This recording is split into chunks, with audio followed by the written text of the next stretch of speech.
अस्सलाम वालेकुम रहमतुल्लाह। इस वक्त हम लोग खैबर के मकाम पे हैं। ये रास्ते में ही ये देखिएगा, ये पुराने उस दौर के घर, उस दौर की झोंपड़ियाँ, उस दौर के छोटे मोटे किले मौजूद हैं। लेकिन असल किला जो कि हज़रत अली करमल्लाहु वजहुल करीम ने फ़तह किया था, उसकी तरफ अभी हम रवाना है। थोड़ा सा यहाँ से आगे है, के साथ खजूरों के बागात भी हैं और आपको ये दिखाएंगे कि किला कितना ऊंचा है और मुसलमानों की फ़ौजें किस तरीके से वहाँ तक पहुँची थीं। ऊपर से तीर बरसाए जा रहे थे, ऊपर से क्या कुछ किया जा रहा था।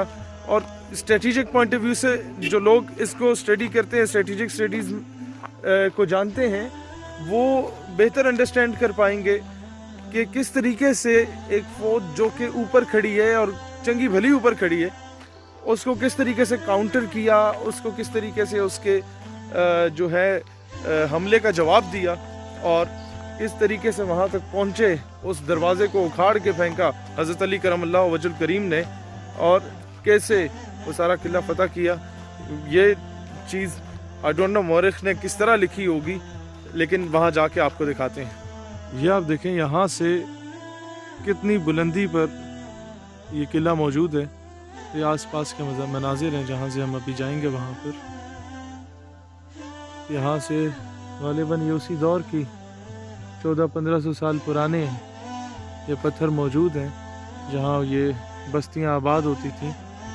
और ये वो सारे सिलसिले हैं, ये वो गलियाँ हैं जो किले का रास्ता है एक तरफ से। इस वक्त हम किले के बिल्कुल नज़दीक पहुँच चुके हैं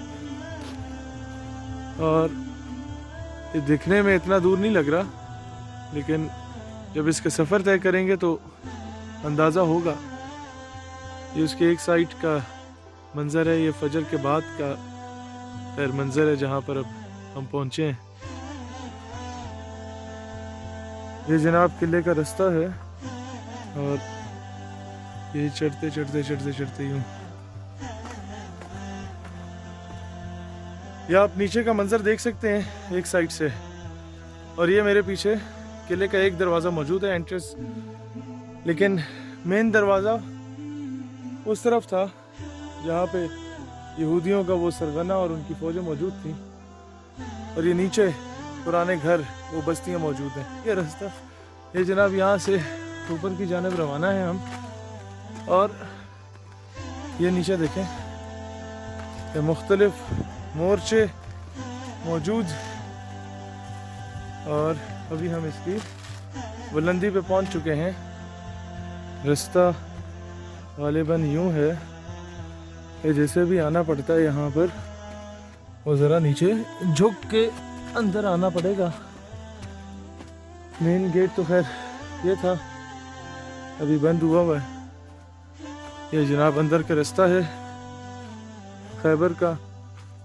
ये चारों तरफ इसके मोर्चे बने हुए हैं और उस दौर की लकड़ी देखिए इतनी ज़बरदस्त कि 1400-1500 साल के बाद भी मौजूद है। ना दीमक का असर पड़ा, और अभी भी हम आए तो रास्ते में बारिश हुई भी थी, ना बारिश का असर पड़ा। ये यहाँ से अंदर के मनाजिर दिखाते हैं। ये देखिए जनाब, काफ़ी बड़ा हॉल है और यहाँ से आपको दिखाते हैं जनाब बैक साइड से जो रास्ता है। ये मोर्चे के अंदर से देखिएगा ज़रा, ये सुभान अल्लाह, ये सारा वो खजूरों का बाग है जो किले खैबर के नीचे से है। और आप ये देख रहे हैं बुलंदी, आगे आपको लेके चलते हैं गालिबन यहीं के अंदर से जाके। ये जनाब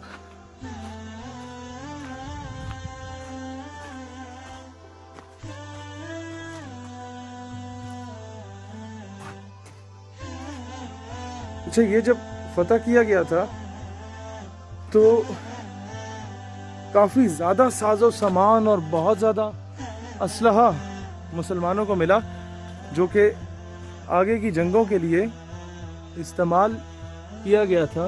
ये अंदर के खाने देखिए, कमरे बनाए हुए थे और साथ हवा के लिए ये थोड़ा रास्ता छोड़ा हुआ भी था।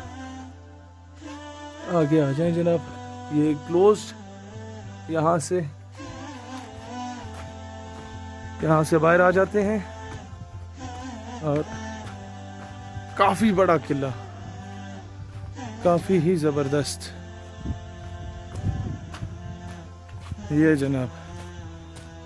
और अब आपको उस जगह पे लेके जा रहे हैं जहाँ इनकी सारी फौजें इकट्ठी हुआ करती थी।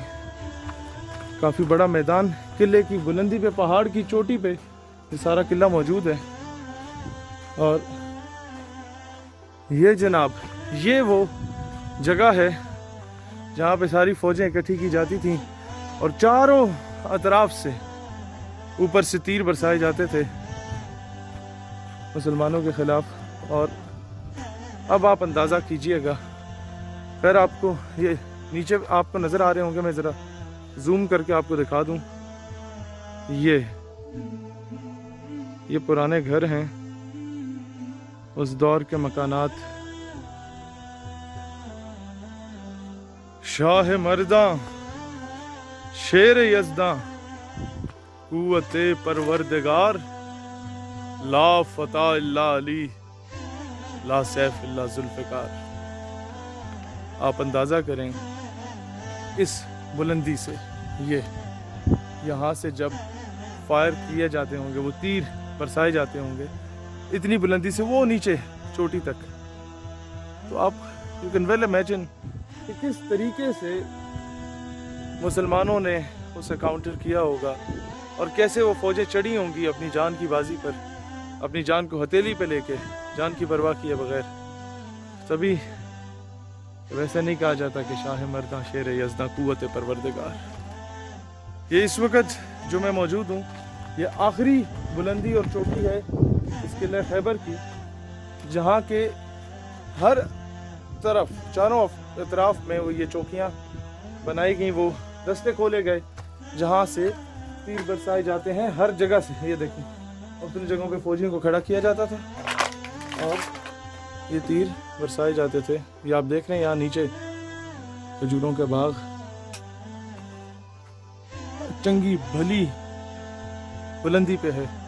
तो मैं अर्ज कर रहा था कि जो यहाँ से साजो सामान इकट्ठा हुआ वो आगे कई जंगों पे इस्तेमाल किया गया और इसके कुछ अरसे के बाद फतह मक्का हुआ, फतह खैबर के बाद, और उसमें काफ़ी ज़्यादा साजो सामान ये वाला इसने हेल्प आउट किया मुसलमानों को। और अभी यहाँ से सामने का मंजर देखिए, ये देखिए जनाब, ये यहाँ की चोटी है, यहाँ से सारा उनका मैदान भी नज़र आएगा, किला का, ये किला खैबर पूरा एंड तक। ये देखिए,